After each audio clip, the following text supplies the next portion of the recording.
Ma mission aujourd'hui, c'est de ne pas aller au bureau. Je ne dois pas travailler aujourd'hui. J'ai une bonne raison. Ouais, j'avais prévu de ne pas bosser, de ne pas aller au bureau. Bon, je suis pas venu directement au bureau. J'ai fait quand même quelques arrêts avant de venir. Premier arrêt.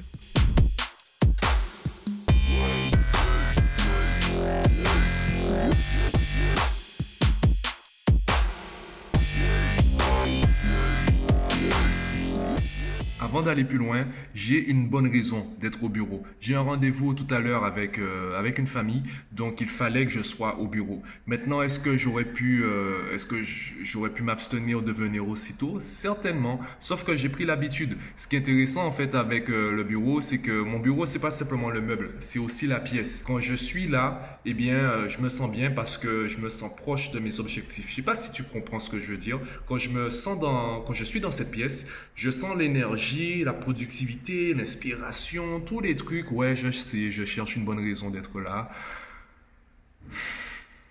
Deuxième arrêt, la plage.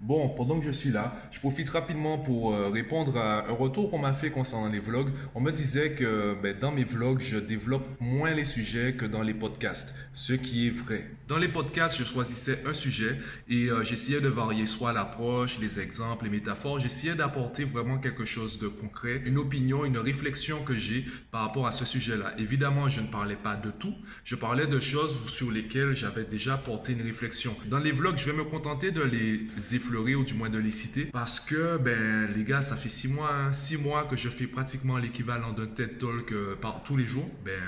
Un TED Talk par jour, ça fait beaucoup et j'ai pas envie de me répéter, sachant que si ça plaisait aux gens, je pense que j'aurais plus d'audience sur mes podcasts. Bref, dans les vlogs, en fait, je vais surtout partager mon quotidien, montrer comment je vais concrètement avancer sur mes projets. Je fais en sorte également, là, en fait, je travaille sur le visuel. Dans les podcasts, c'est de l'auditif, c'est de l'auditif, de l'audio, auditif, audio. Quel mot convient le mieux? La vérité est ailleurs. Sur les podcasts, je vais pouvoir rentrer, vraiment jouer le mec sérieux, entre guillemets, parce que ce sera plus compliqué de montrer quelque chose de, on va dire, d'attractif sur de l'audio. Il n'y a que ma voix. Donc, à la limite, je vais mettre une musique sympa et c'est tout. Avec la vidéo, avec le visuel, je vais pouvoir jouer sur les effets. Donc, je m'entraîne également au montage vidéo. C'est vraiment un nouvel univers pour moi. Donc, un nouveau domaine, un nouvel apprentissage. Le problème, c'est que, les gars, tous les jours, un TED Talk différent. Moi, j'ai pas envie, en fait, d'être le donneur de leçons, le professeur de la Guadeloupe ou des pensées, etc. Je préfère ouvrir la discussion. Donc, s'il faut faire un format plus court et qui pousse aux interactions, je vais le privilégier et on verra ce que ça donne. On verra, on va pas attendre 180 vlogs pour porter une réflexion dessus. Au bout de 30 jours peut-être, au bout de 30 vlogs, on verra ce que ça donne. Au bout de 60 vlogs peut-être, on verra comment ça évolue. J'ai 6 mois de podcast quand même. 6 mois de podcast. Donc on verra ce que ça donne. D'ailleurs, je t'invite à partager, à commenter les publications, commenter les vlogs, me dire ce que tu en penses. Pas simplement un émoticône pour dire c'était rigolo et tout. Je veux que tu me dises que tu critiques en fait la mise en scène, mon célèbre jeu d'acteur, mes transitions, mon montage vidéo, la qualité audio, etc. pour m'aider à progresser aussi. Et si tu veux voir davantage de contenu de ce type sur les réseaux sociaux, c'est à toi de le partager autour de toi. En attendant, moi, je continue à surfer sur YouTube. Je regarde des vidéos de YouTubeurs. Ouais, des vidéos sur YouTube de YouTubeurs. Ouais.